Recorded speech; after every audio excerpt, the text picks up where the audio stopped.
What's that? You want to be scared? Come with me.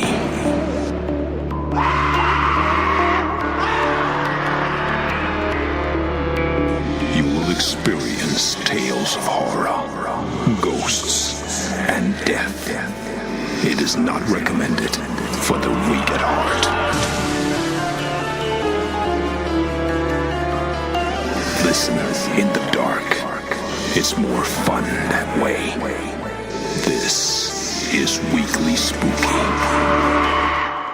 Hello, my friends. I'm Henrik Kuto, and thank you for joining me yet again for a couple of chills to run up your spine. And of course, I especially appreciate it because you need no help having a chilled spine right about now. If you're in the majority of the United States of America, where I am right now, it is 23 degrees, and the furnace has shut off very, very rarely, my friends. So welcome to this chilling and chilly episode of Weekly Spooky, and we've got a good one tonight. I'm trying to stay in the theme of the holiday season because I absolutely love holidays, at least fun ones. I mean, I don't think there probably won't be a Ramadan special Weekly Spooky, but there's definitely going to be a Christmas special, and there's definitely going to be a New Year's special, and of course Halloween, obviously, probably an Easter special, 4th of July, why the heck not? We go for the fun.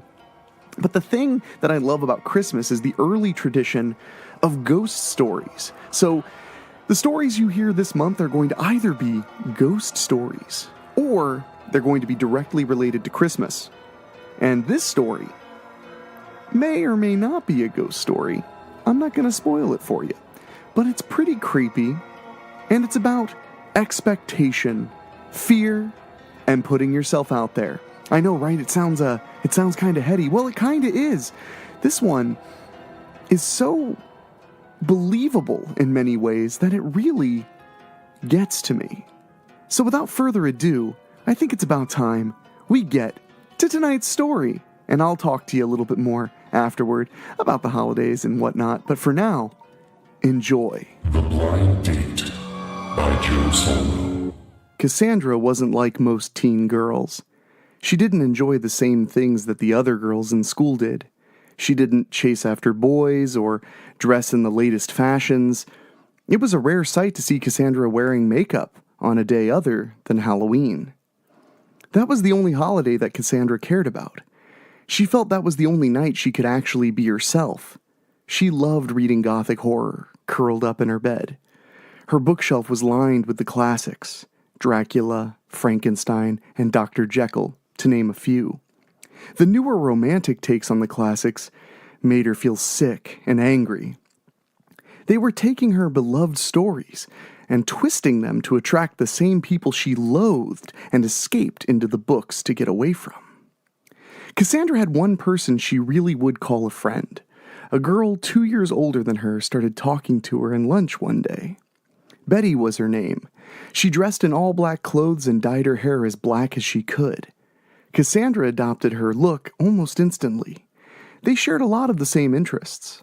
The only difference between the two was that Betty was interested in the opposite sex. She occasionally had a boyfriend, and the time the two friends shared sometimes was strained. But Cassandra really didn't worry. She would just dive into a book until Betty and her boyfriend were broken up a week later. Betty had a volatile temperament, especially with her boyfriends. None of her relationships lasted a month. One time she came over to Cassandra's house with a black eye. Her boyfriend at the time, Randy, punched her in the face. Betty said she cut Randy with a switchblade she carried at all times. Randy lived a few towns over, so Cassandra never met him or saw him to verify the story. "Come on, Cassandra, a boyfriend might do you some good," Betty chided one time. She laughed it off at the time, but truthfully, sometimes she did think about it. Having someone to share her dreams with, other than Betty, wouldn't be so bad, she told herself. After almost a year of joking around, Betty started to get insistent, especially after meeting her newest boyfriend, Brandon. She had met Brandon on a new Goth dating site. Cassandra warned her against it, but Betty argued that the site screens all the people on there. On their first date, Cassandra followed them, just in case, but everything went well. Cassandra, come on. Just make a profile. Then you can see who's on there. You never know. Maybe your future husband is on there, Betty said, applying her black lipstick in Cassandra's vanity mirror. She had a date with Brandon later that evening and was getting ready at Cassandra's house because she could borrow her clothes. Maybe it's not a husband you're after. They have women, too, Betty said with a laugh and playfully tossed the lipstick at her friend. Oh, stop, Cassandra said back. Well, what are you? Asexual? Betty asked.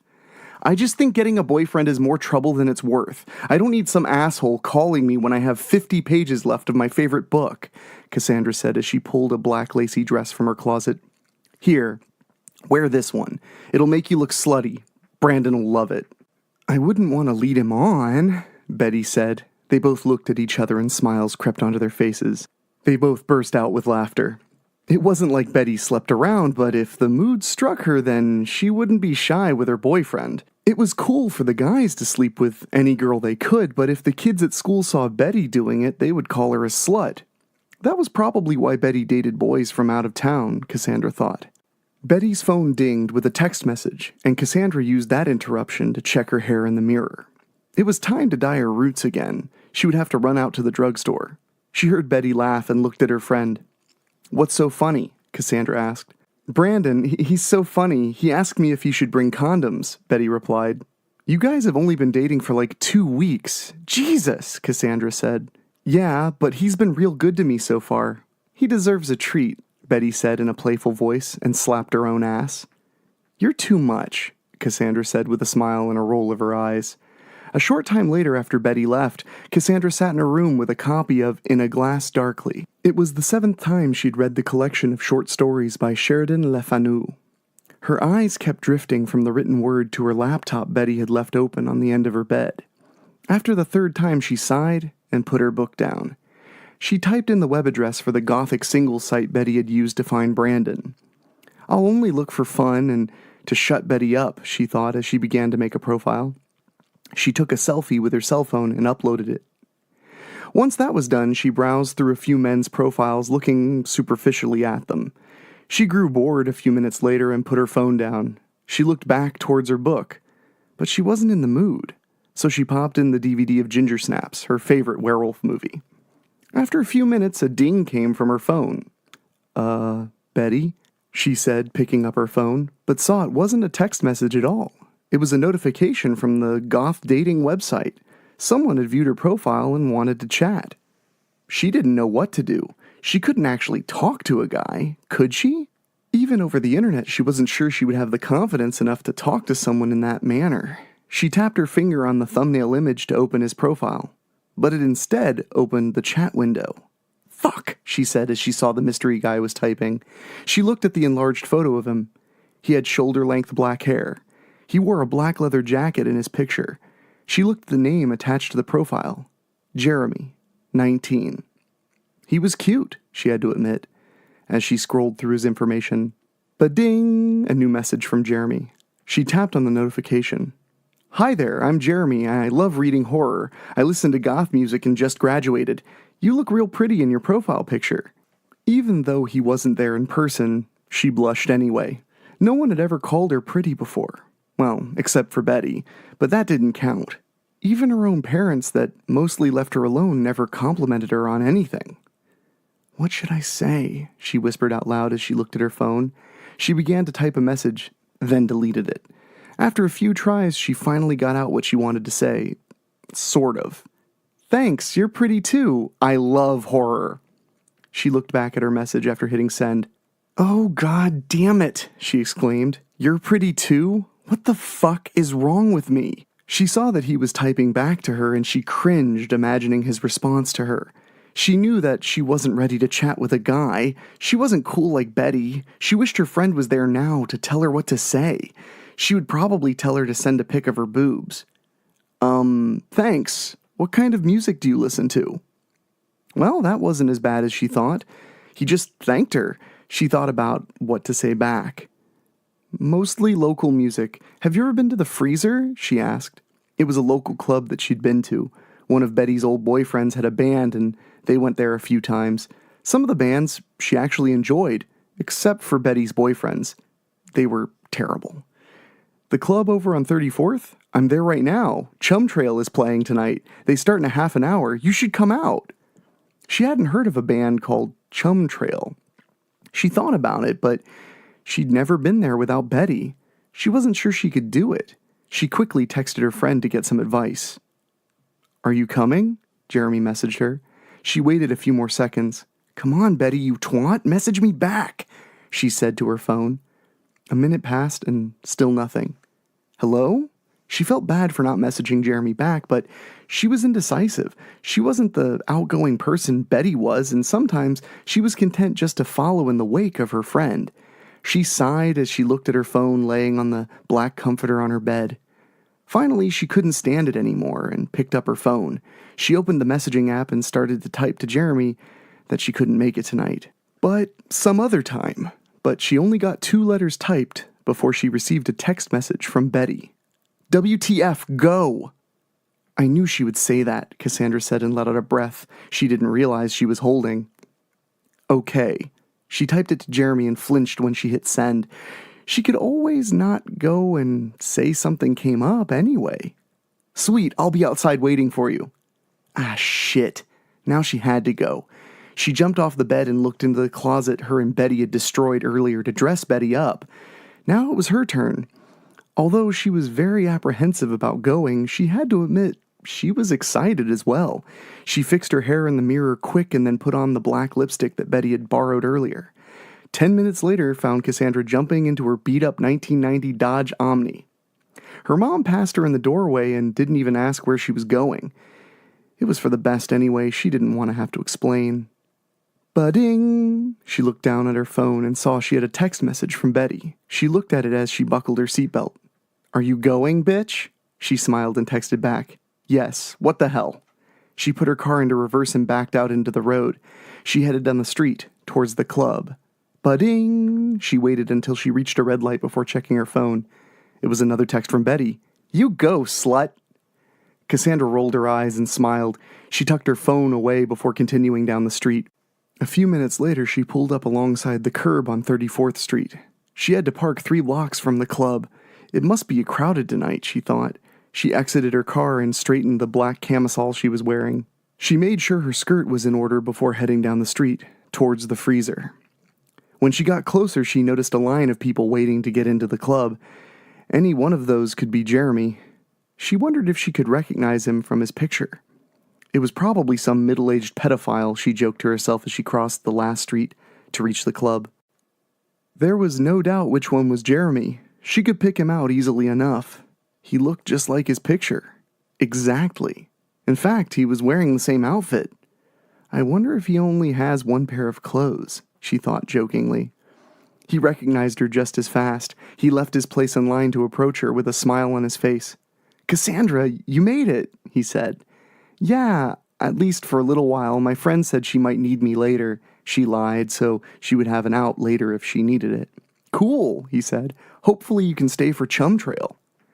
Sorry you had to lose your place in line, she said, pointing to the people lined up around the corner. It's okay. I'd rather wait longer hanging around with you than go in there alone.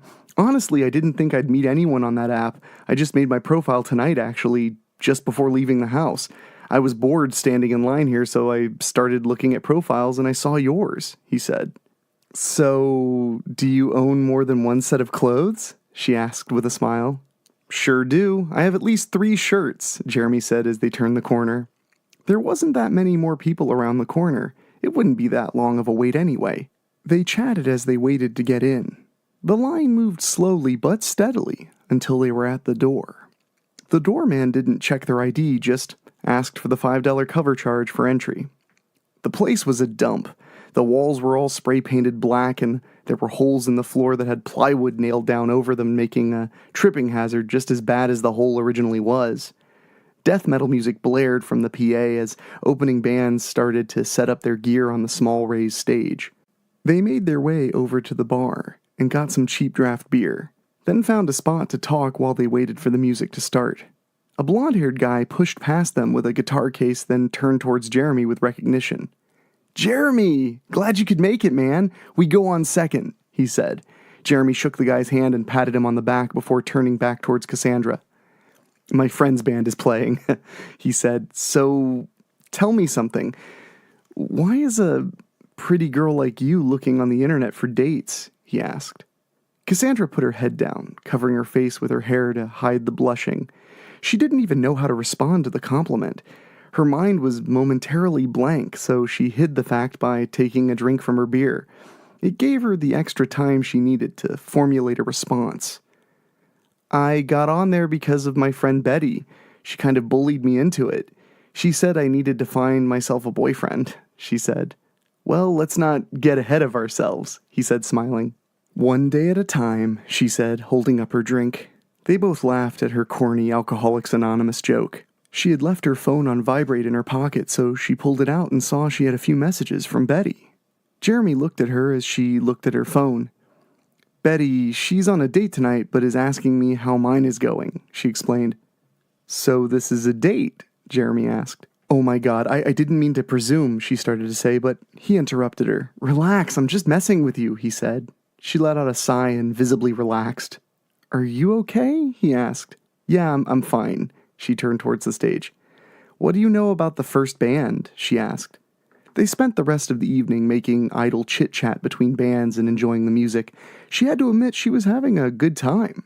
Betty texted her regularly asking how the date was going throughout the evening. When Chum Trail hit the stage, they moved up as close as they could. Jeremy knew the words to all the songs.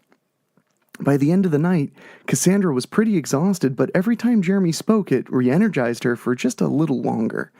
They walked down the street in the cool night air towards her car. Her ears rang from the loud music. Well, here we are, she said, pointing to her car. That thing still runs? He asked. Hey, don't knock Roger, she said. Roger? Don't ask, she said, smiling. Are you really going to leave? He asked. Well, the concert's over, she said. What else is there to do? Well, we could ride over to Johnson Field and walk amongst the trees, Jeremy said. Just walk? She asked. Yeah, just a nice midnight stroll through the park. Unless you want to walk through the cemetery across the street from there, he asked. Let's start with the park. Meet you there? She said, digging her keys out of her purse. You can drive, I trust you. You only had one beer, he said, opening the passenger door of her Dodge. That's because I'm only 17, she exclaimed. Jeremy laughed as he climbed inside. Come on, let's go, he said, closing the door.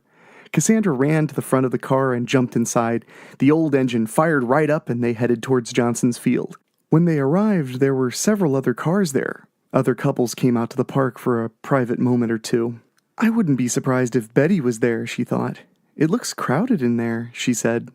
Let's go over to the graveyard then. I'm sure it's much more romantic, Jeremy said. Cassandra shivered in the cold night air. Are you cold? Here, he said, pulling off his jacket and handing it to her. Won't you be cold? She asked. He shook his head no and took her hand in his. It was the first time he touched her all night. She was so startled she almost pulled away, but after a few seconds she relaxed and realized she enjoyed his touch. His hand was warm and rough, like a carpenter's hands.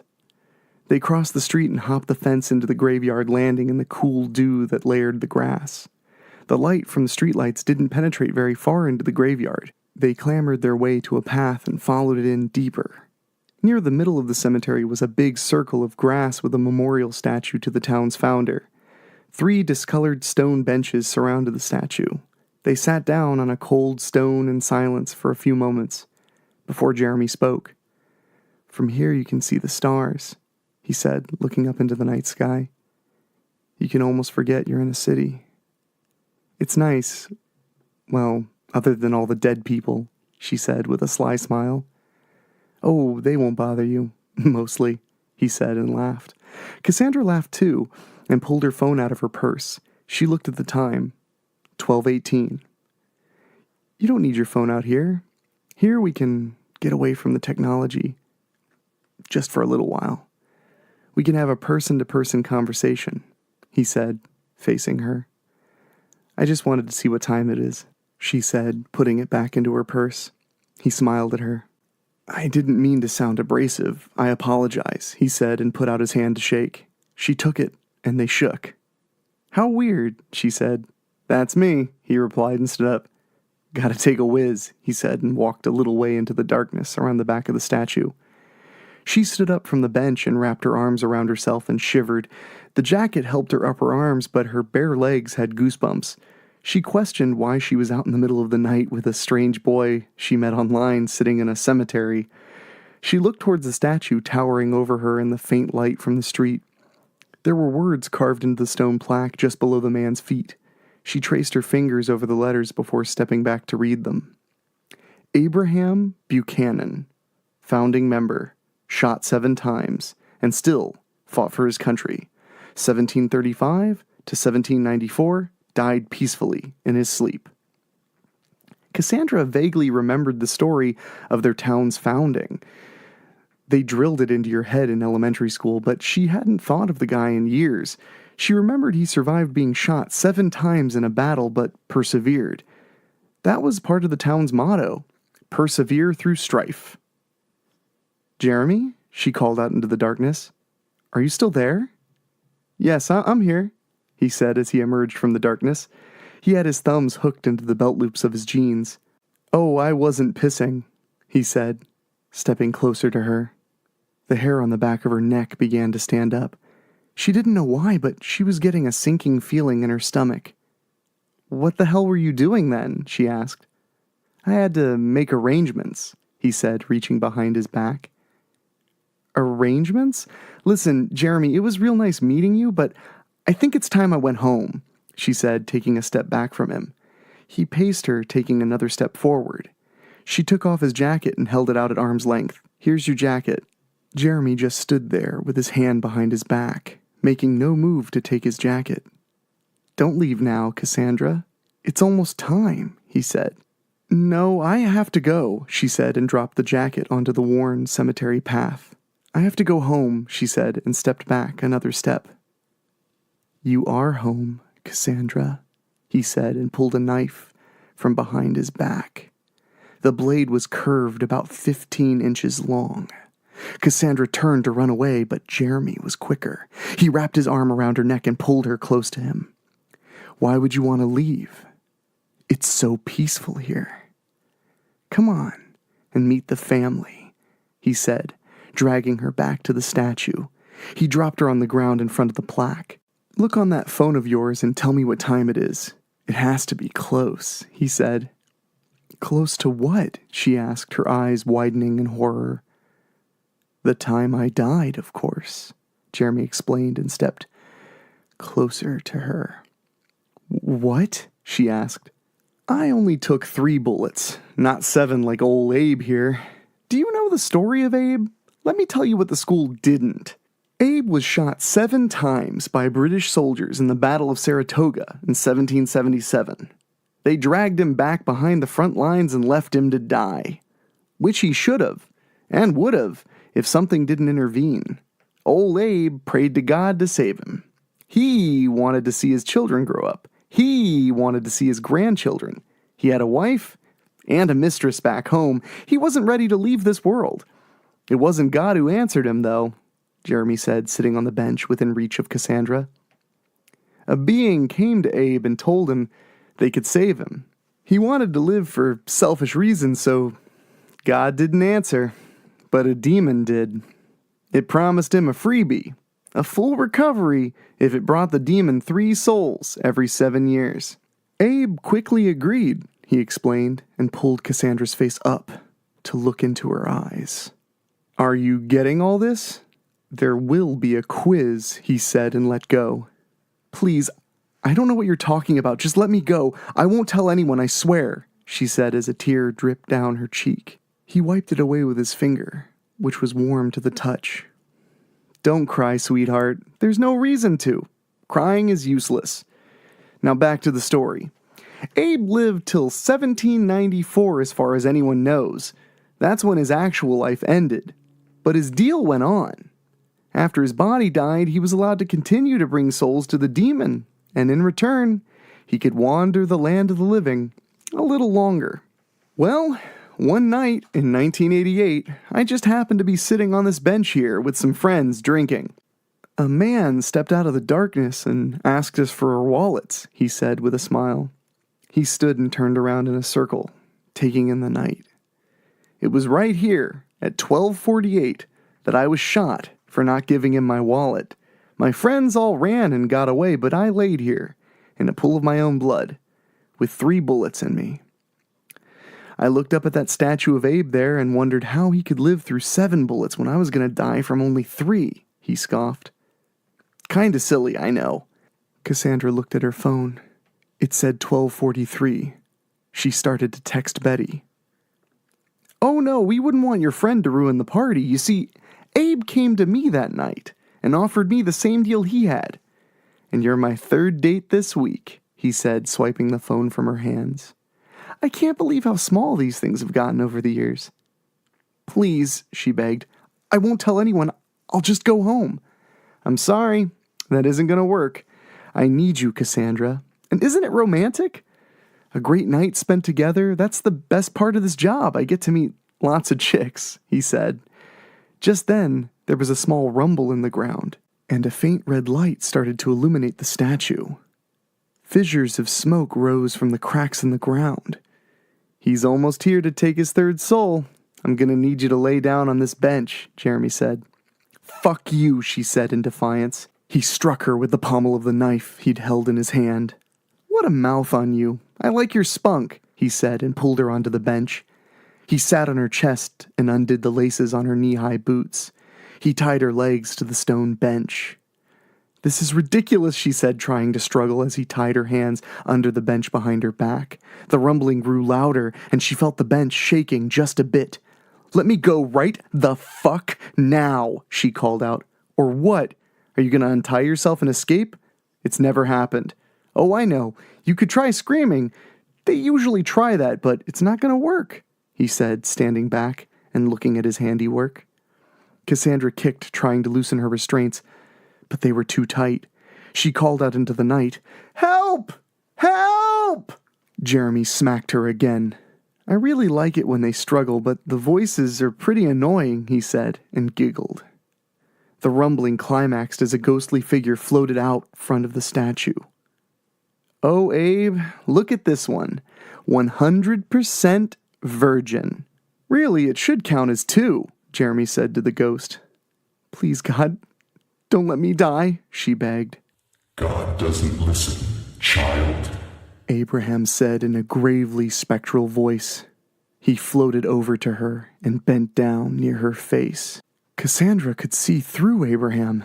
His transparent body had a reddish hue, but was definitely not solid. Please, she said. There's no escape for you, I'm afraid. I am a selfish man, and I need you. The specter said. And I need you too, Jeremy said to her.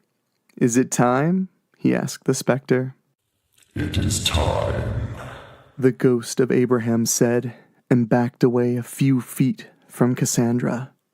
Okay, baby, your time is up, Jeremy said and approached her, putting the knife just above her heart. She struggled harder, but she couldn't get any momentum going. The shoelaces were just too tight. She screamed out. He raised the knife above his head and looked down at Cassandra. Here's to 7 more years, he said, and plunged the knife into her chest.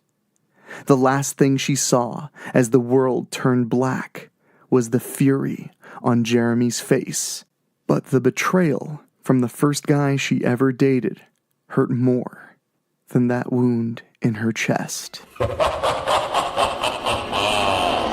Well, I found that pretty damn chilling. I gotta admit, as a person who suffers from a degree of anxiety, this story really speaks to me because when people ask me, hey, Henrik, what's the worst that can happen? Well, that's exactly where my mind goes. So I'm like, well, if I meet this girl off the internet, she could be some kind of ghost demon that needs my soul to live forever, who's going to stab a knife into my chest. And then my friends immediately follow up with, yeah, but what's realistically the worst that could happen? And I'm like, well, you didn't ask that. And that's one of the reasons I really like this story. Surprisingly, believable characters, very identifiable plot, and boy, does it dive in to the horror right at the end. And not only that, I think that's the first weekly spooky story we've had that has a not-so-happy ending. I mean, unless you're the guy who gets to live forever, although he has to kind of live like an 80s dude for the rest of his life, which is a little sad, but I digress. I hope everybody listening to this is having a pretty good holiday season. I'm having an all right one. I'm a little frustrated, to be honest. I think that maybe we need to talk about Thanksgiving. About the fact that Thanksgiving is the last Thursday of November. Well, this year, that meant being like November, I don't remember the date now, but it was like the 30th. So basically, we lost like a week of Christmas shopping and Christmas prep. We had Thanksgiving, and then like 2 or 3 days later, boom, it's December. How am I supposed to survive that? How am I supposed to handle that? Do you know how hard it is to fit in, Christmas tree shopping and gift shopping? And recording Weekly Spooky and working on movies and TV shows and all of that when I feel like we just lost a week. So I'm trying really hard to get into the Christmas spirit myself.